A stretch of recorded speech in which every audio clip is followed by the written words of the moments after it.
Doctor M Raghuvaiah जी हमारे बीच हैं, NFIR के राष्ट्रीय महामंत्री। और देखा जाए तो अभी OPS को लेके जो है तमाम तरह के आंदोलन अभी रामलीला मैदान में हुए, लाखों लोग जुटे और फिर भी जो है सरकार ने उस बात को इग्नोर किया, लाखों लोगों को। लेकिन अभी हाल ही में जो है पुरानी पेंशन। इस न्यूज चैनल पर जो भी वक्ता ने कहा वो उसकी अपनी राय है, जिसकी पुष्टि नेशन न्यूज इंडिया नहीं करती। धन्यवाद। लेकिन अभी हाल ही में जो है पुरानी पेंशन बहाली को लेके जो है NFIR और अन्य संगठनों की जो है मीटिंग हुई और उसमें जो है निर्णय लिया गया कि 21 और 22 नवंबर को हड़ताल सिगरेट जो है बैलेट के ऊपर जो है की जाएगी। तो सर क्या मामला है, कर्मचारियों के हित के लिए क्या कहना चाहिए? National federation of Indian railway में फेडरेशन है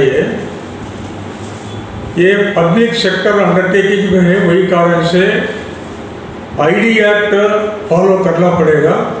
ID एक्ट फॉलो करने के लिए हम पहला स्ट्राइक बैलेट, सीक्रेट बैलेट माध्यम से कंडक्ट करेंगे।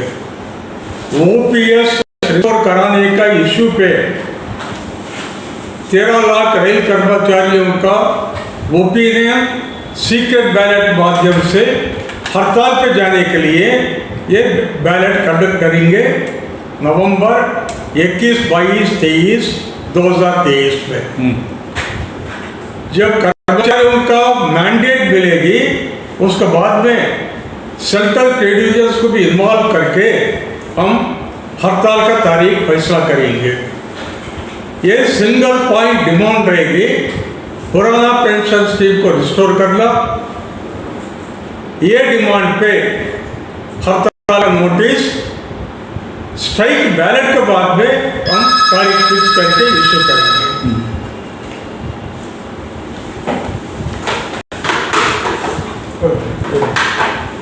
चलिए ठीक है, आगे चलिए यहीं से कंटिन्यू सर। कंटिन्यू। रेल कर्मचारी,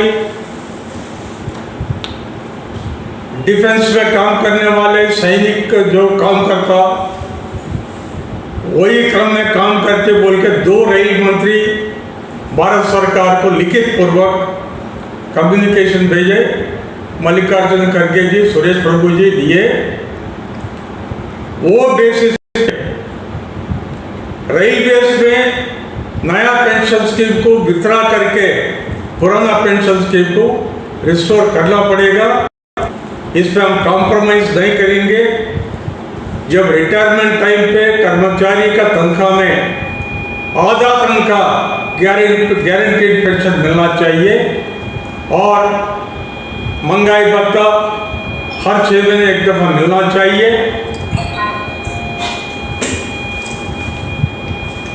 ये इश्यू पे जॉइंट फोरम माध्यम से एक निर्णय ले लिए।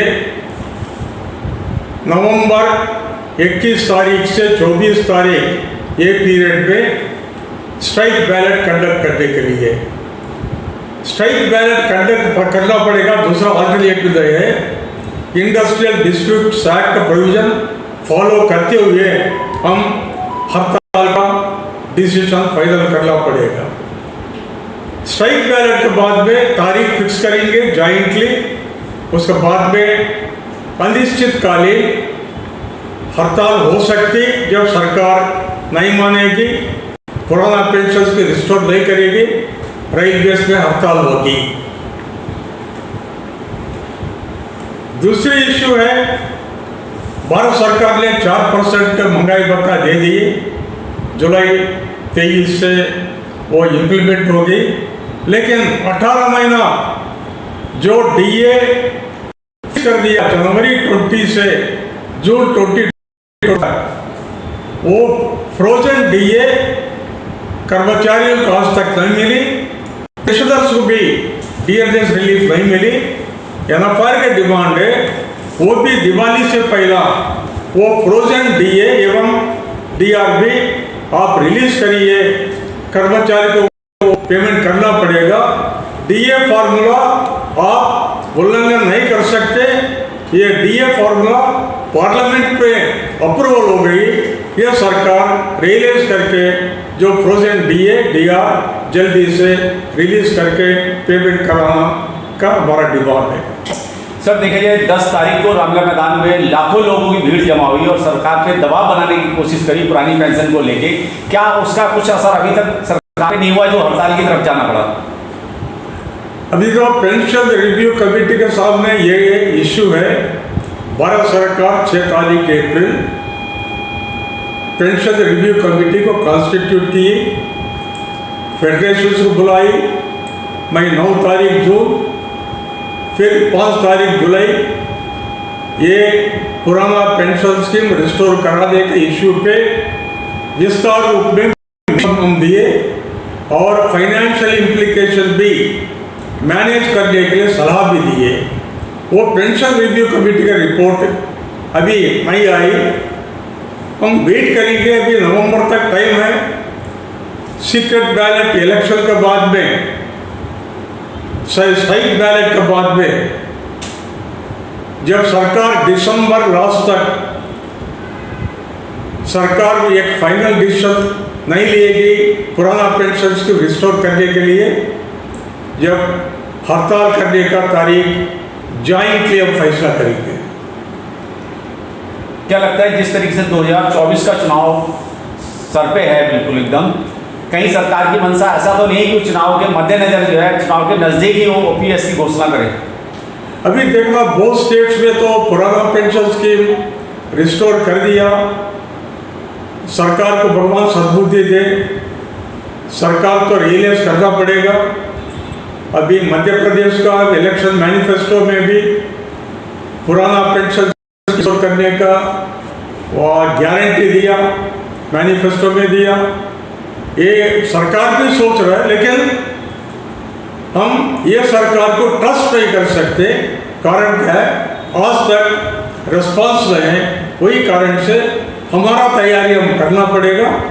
तैयारी में फर्स्ट स्टेप रहेगी नवंबर में स्ट्राइक बैलेट लेना, उसके बाद में हम निर्णय लेंगे हड़ताल कब से जा रहा है। क्या लगता नहीं कि जितनी भी फेडरेशन है रेलवे की, वो कहीं ना कहीं सरकार पे इस बात को लेकर दबाव बनाएगी? अगर बोर्ड की चोट से जवाब दिया जाएगा तो क्या सरकार आपकी बात मान लेगी या नहीं मानेगी? अभी तो आज का तारीख में नहीं बोल सकते, मानेगी नहीं सकते, नहीं मानेगी भी नहीं बोल सकते। कारण क्या है, सरकार बोलती पेंशन रिव्यू कमेटी के सामने ये NPS OPS issue under consideration है, आप जल्दीबाजी से प्रेसिपिटेट करने का जरूरत नहीं है, ये सरकार का फीलिंग है, सरकार बोल रहे हैं। लेकिन हमारा पॉइंट क्या है, जो कर्मचारी जनवरी 2004 से ज्वाइन किया, वो कर्मचारी का परिवार को जिंदा रखने के लिए और सोशल सिक्योरिटी के लिए हम तो एक्शन लेना पड़ेगा। हमारा ट्रेड यूनियन एक्शन हम लेंगे, और ट्रेड यूनियन एक्ट में फर्स्ट स्टेप होगी स्ट्राइक बैलेट, तो बाद में रिव्यू करेंगे। लेकिन सरकार तो बार बार दबाव डाल रही है कि न्यू पेंशन स्कीम जो है कर्मचारियों के हित में है। ये गलत है। हम डॉक्यूमेंट दिए, स्टैटिस्टिक्स भी दिए। जब न्यू पेंशन स्कीम कर्मचारी के हित में है, आज सरकार प्रूव करो, बोलो। पुराना पेंशन स्कीम में तनख्वाह में आधा गारंटीड पेंशन है, फैमिली पेंशन है, डाइवर्स डॉटर को पेंशन मिलती और ये विडो डॉटर को पेंशन मिलती, डिपेंडेंट को पेंशन मिलती, कम्यूटेशन का फैसिलिटी है और 80 साल के बाद एडिशनल पेंशन का फैसिलिटी है। लेकिन नया पेंशन स्कीम में ये नहीं दिया। सर, सरकार कहती है कि अगर हम पेंशन देंगे तो आर्थिक बोझ आएगा और दिवालिया घोषित हो सकते हैं। ये गलत परसेप्शन है। भारत सरकार 16 लाख करोड़ बड़े बड़े व्यक्तियों का जो लोन पेमेंट डिफॉल्ट हो गए, 16 लाख करोड़ सरकार ने माफी की। माननीय प्रधानमंत्री नरेंद्र मोदी जी का स्टेटमेंट भी है, भारत अभी 5th लार्जेस्ट इकोनॉमिक पावर बन गई विश्व में, जीडीपी का आमदनी बढ़ गई, जो टैक्सेशन रिजिम और भी मजबूत कर सकते, काला धन जब रिकवरी करेंगे, ये फाइनेंशियल इम्प्लीकेशन हम ऑटोमेटिकली मैनेज कर सकते।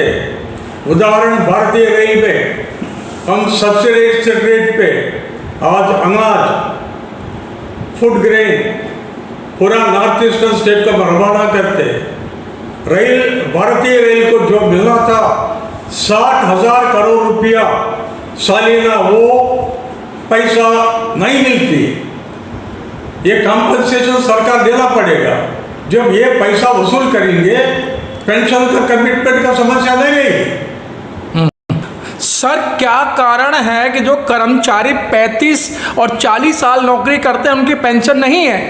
अगर विधायक या मेंबर ऑफ पार्लियामेंट मात्र 3 दिन के लिए होता है तो उसको भी पेंशन मिलता है, और एक एक विधायक और मेंबर पार्लियामेंट 5-5 पेंशनें ले रहा है लाखों रुपए में। मैं मानता हूँ ये वास्तव है, सरकार रियलाइज करना पड़ेगा। हमारा कर्मचारी 35 साल 40 साल रूल्स बेसिस पे काम करता, इकोनॉमी इंप्रूव करने के लिए काम कंट्रीब्यूट किया। उदाहरण भारतीय रेल में 1512 मिलियन टन माल रवाना करके वर्ष 2022-23 में 17% ज़्यादा मुनाफा कमाए। ये पैसा है, सरकार नहीं बोल सकते, फाइनेंशियल इम्प्लीकेशन होगी, नहीं बोल सकते। और भी जनरेट करेंगे, यानी इनकम और भी इम्प्रूव करेंगे, ये फेडरेशन रिस्पॉन्सिबिलिटी लेगी। लेकिन हमारा पॉइंट क्या है, सुप्रीम कोर्ट का जजमेंट दिया 1982 दिसंबर में। जजमेंट में भारत संविधान धारा 309 वो कोट करके दिया, पेंशन कर्मचारी का जन्म हक है, कोई भी ये पेंशन को टैम्पर नहीं कर सकते। सब जबकि नेता एक सामाजिक कार्यकर्ता होता है और समाज का भला करने के लिए होता है, एक कर्मचारी परिश्रम और श्रम करता है, जो समाज सेवा करता है उसके लिए पेंशन, और जो श्रमिक है, जो कर्मचारी, उसके लिए पेंशन नहीं। 1950 में पेंशन कंसेप्ट भारत सरकार लाई। ये सोशल सिक्योरिटी, कर्मचारी जब पूरा यंग एज में सेवा किया, उसे लास्ट स्टेज में उसका परिवार को देखभाल करने के लिए, लाइफ डिग्निटी से चलाने के लिए ये पेंशन का कंसेप्ट लाई। 1957 में भारतीय रेलवे भी वो अडॉप्ट किया। वो तारीख के बाद में हर पे कमीशन भी ये पेंशन स्कीम को समर्थन करी। बाद में पेंशन पैरिटी भी मिली, फैमिली पेंशन भी हमने कराए। अभी सरकार एनपीएस लाके, कंट्रीब्यूटरी पेंशन लाके अन्याय किया। ये अन्याय दूर करने के लिए हम हड़ताल का फैसला लिए। सर, 21 नवंबर की जो हड़ताल है उसके लिए जो रेलवे कर्मचारी हैं उनके लिए कुछ आदेश हो तो हमारे चैनल के माध्यम से आप कह सकते हैं। मैं सारे कर्मचारियों को अपील करता हूँ, ये कर्मचारी परिवार का हित में और देश के हित में, रेल के हित में हम स्ट्राइक बैलेट कंडक्ट करेंगे। स्ट्राइक बैलेट में भाग लेके आपका ओपिनियन आप बैलेट माध्यम से दे सकते। जब आपको अनुमति मिलेगी, आपका अनुमति आधार पे हम भारत सरकार पे हड़ताल नोटिस सर्व करेंगे। यही मेरा अपील। ठीक, धन्यवाद।